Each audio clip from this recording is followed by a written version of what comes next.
turma. Primeiramente, bom dia a todos. Bom dia. Sejam todos bem-vindos. Eu me chamo Alan, sou um dos orientadores aqui do Cajueiro e vou estar passando algumas informações para vocês.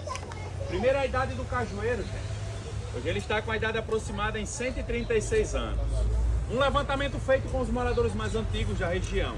Eles falaram que ainda criança. Eles vinham brincar aqui, era um sítio. Só que eles falaram que já tinha um tronco aqui. Só que segundo eles, esse tronco era fino e que nenhum dos galhos dele tocava o solo ainda. A associação de moradores que começou a cuidar disso aqui perguntou mais ou menos que data.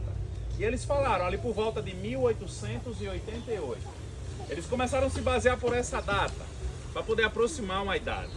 Para saber a idade exata, gente, era preciso ser feito um corte no tronco, para poder contar os seus anéis de crescimento, que seria o carbono 14. Só que aí ele poderia não resistir ao corte. Então é melhor só aproximar, né? Hoje ele ocupa uma área de 9.100 metros quadrados. É quase 1 hectare de um cajueiro só. E ele segue crescendo, ele cresce meio metro quadrado ao ano. Por isso ele já tomou metade da pista. Já subiu boa parte da feira de artesanato da recepção. Ele não está podendo mais ser podado. Desde 2004, sua poda foi proibida por lei. Um dos projetos, retirar o asfalto em volta. Alterar aquele trânsito para um desvio que já está sendo feito. E se ele chegar até as casas, é outro processo a ser tomado. Mas eu acredito que eles vão tentar indenizar a turma, dar espaço para o cajueiro crescer. Até porque um dos principais objetivos é invadir primeiro o Nordeste. Depois a gente sai para os outros estados. Quem comprovou, gente, que realmente tudo isso partiu daqui foi a equipe do Guinness Book. Em 93, o Guinness esteve aqui. Ficaram com a impressão de ser vários cajueiros. Que é essa impressão que a gente tem, né? Então eles escavaram esses troncos, que aparenta ser outras árvores, aproximadamente uma semana, para ver se realmente eles eram todos interligados com a matriz. E deu certo. Ele entrou na edição de 94 do Guinness e está na página 69 do livro até hoje. Se tem alguém mentindo aí, são eles, tá? Sendo pago só para repassar a informação. Ele produz caju de novembro a janeiro. Os frutos são para vocês visitantes. Bem na época da frutificação, encontrou o caju, ele está amarelo, chama o jardineiro. O rapaz vai lá com a varinha, colhe o fruto e distribui. Vocês devem estar se perguntando, e será que o caju daqui cresceu também? O fruto cresceu, tá, gente? Aqui temos uma réplica do nosso fruto. A réplica dele verde, tá? Brincadeira, gente. O fruto ficou normal, é do tamanho de uma maçã, de cor amarela e bem doce. Só que ele vem produzindo pouco, devido à idade, a falta da chuva na época certa, que é outubro. Essa urbanização em volta, tudo isso ele está sentindo. Mas ele já produziu bem. Safra recorde de 95 foi de 70.000 unidades. 2,5 toneladas de caju. Os mais antigos do parque falam que naquela época chovia caju aqui dentro. Os visitantes paravam para tirar as fotos e os frutos caíam na cabeça, na bolsa, era mais ou menos assim. Os visitantes levavam, o pessoal da região eles vinham buscar, mas não dava conta não. Estragava muito caju naquela época. O único tronco, gente, que não faz parte desse aqui, é aquele grossão, lá próximo àquela barraca azul. Ali é um cajueiro comum, ficou mantido no parque só para servir de comparação. Diferente desse aqui, gente, os galhos daquele cajueiro não tocam o solo. E um detalhe que é bem interessante, os galhos desse aqui não invadem aquela área, porque pertence àquele outro cajueiro. Ele já invadiu pista, subiu feira, mas ali ele não vai. A sombra que aquele provoca, esse aqui não gosta, então ele não vai para ali. Também seria muito egoísmo da parte dele, né? Quem poderia ter plantado o cajueiro?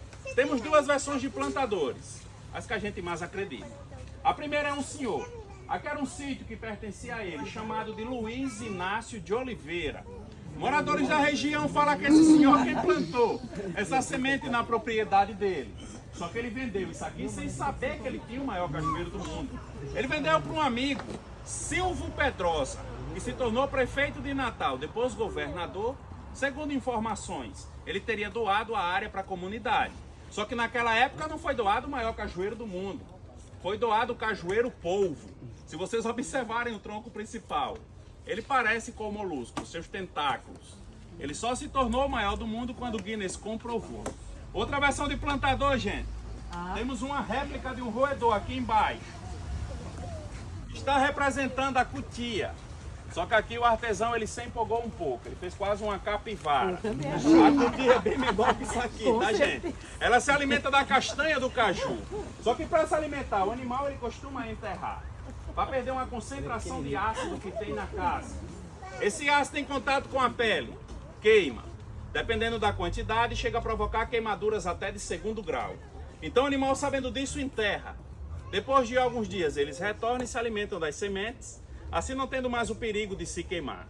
De várias que poderia ter enterrado, poderia ter esquecido de uma delas e daí surgiu o maior cajueiro do mundo. Essa é outra versão. É vocês quem escolhem qual versão acreditar. Só que a família do senhor, eles juram que foi o senhor quem plantou a semente. Mas a família da cutia está afirmando que foi ela, então eles estão em disputa, tá? O único galho que não sobreviveu, gente, foi esse aqui. Ao tocar o solo, ele sofreu um ataque de pragas, não resistiu. Mesmo assim ficou famoso.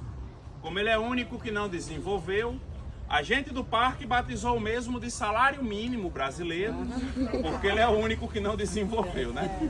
Essa lenda, quem encosta nesse galho não recebe mais que um salário o resto da vida. É tenso. É melhor essa plaga aí. Eu já pedi para cortar, foi porque correu ficou risco. famoso, né?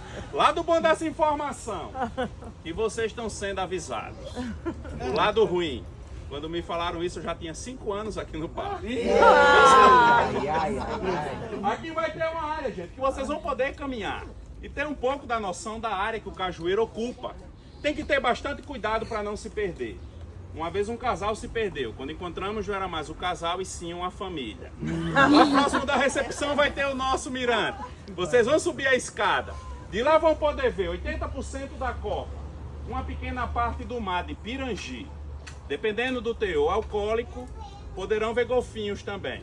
Muito obrigado pela atenção de cada um de vocês e bom passeio. Obrigado a você. Valeu, gente. Obrigado.